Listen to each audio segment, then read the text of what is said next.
పూరా లోకల్. ఇప్పుడు మీరు హుండీల్లో దేవాలయాల హుండీల్లో పెద్ద ఎత్తున డబ్బులు పడుతున్నాయి, అవునండి, అవన్నీ ప్రభుత్వం స్వాధీనం చేసుకుంటుంది అని మీరు అంటున్నారు. మీ మసీదులు ఉన్నాయి, మీ మసీదులలో ఇలాగే అంటే రిచ్ పర్సన్స్, ముస్లింలలో రిచ్ పర్సన్స్, ఇస్లామిక్ మతంలో రిచ్ పర్సన్స్ అక్కడ హుండీ లాంటివి ఉంటాయా? వేస్తారా డబ్బులు?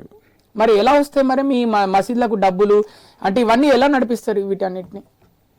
ముస్లింల దగ్గర హుండీలు కదా, వాళ్ళ డబ్బులే లేవు. ముందు హుండీలు ఉన్నా కూడా ఖాళీగా ఉంటాయి, లేవు అసలు హుండీలే లేవు.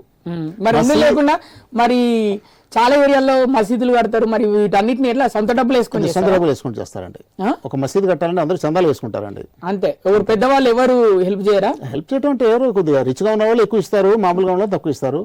ఒక 10 లక్షలు పెట్టి మసీదు కట్టాలంటే ధనికులు అయితే 1-2 లక్షలు దానం చేస్తారు, సామాన్యులు అయితే 5,000 10,000.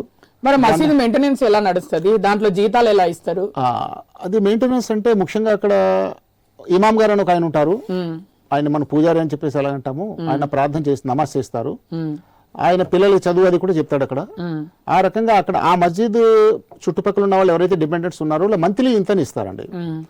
ఆ విధంగా సస్టైన్ అయిపోతుందండి మస్జిద్. అది ఆ ఖర్చు టోటల్లీ మస్జిద్ ఖర్చు మీకు ఒక మంచి స్థాయి మస్జిద్, ఒక 200 మంది నమాజ్ చేయగలిగేటువంటి మస్జిద్ ఏదైతే ఉందో అక్కడ మీకు నెలకి ఎక్కువ అయితే ఒక 15,000 20,000 లోపు ఆ ఖర్చు పూర్తి అయిపోతుంది.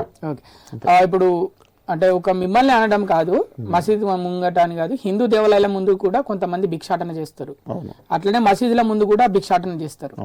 కానీ హిందూ దేవాలయాల బయట భిక్షాటన చేసే వాళ్ళని ఎప్పుడు మా మతాన్ని చెడగొడుతున్నారు, మా మతాన్ని నాశనం చేస్తున్నారు మీరు భిక్షాటన చేసి అని హిందువులు ఎప్పుడు అన్నారు.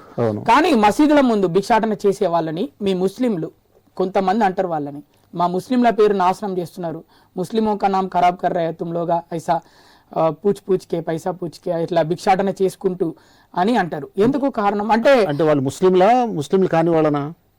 ముస్లింలే మీ మసీదుల ముందు కొంతమంది భిక్షాటన చేసుకుంటారు మసీదుల ముందు, వాళ్ళని తిడతారు. ఎవరు లోపలికి వెళ్ళి నమాజ్ చేసుకుని వచ్చే వాళ్ళు ముస్లింలు నమాజ్ అయిపోయాక మా పేరు ఖరాబ్ చేస్తున్నారు మీరు డబ్బులు అడుక్కుంటూ అని అంటారు. లేదు, దరిదాపు అలా ఉండదండి.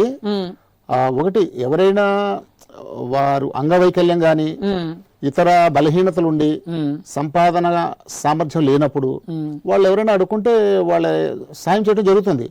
కానీ వాళ్ళు శ్రమించగలిగే సామర్థ్యం ఉన్నప్పటికీ అడుకుంటున్నారంటే అలాంటి వాళ్ళని అబ్జెక్ట్ చేస్తారు. ఇలా అడుక్కోవడం మంచిది కాదు, ఏమన్నా పని కావాలంటే ఇస్తాం, పనిలో రండి అని చెప్పి చెప్తారు. అంతేగాని అక్కడ అసలు అడుక్కోనే కూడదు అనే అభ్యంతరం ఎప్పుడు పెట్టరండి, ఏ ముస్లిం కూడా పెట్టడండి, ఎవరు పెట్టరు.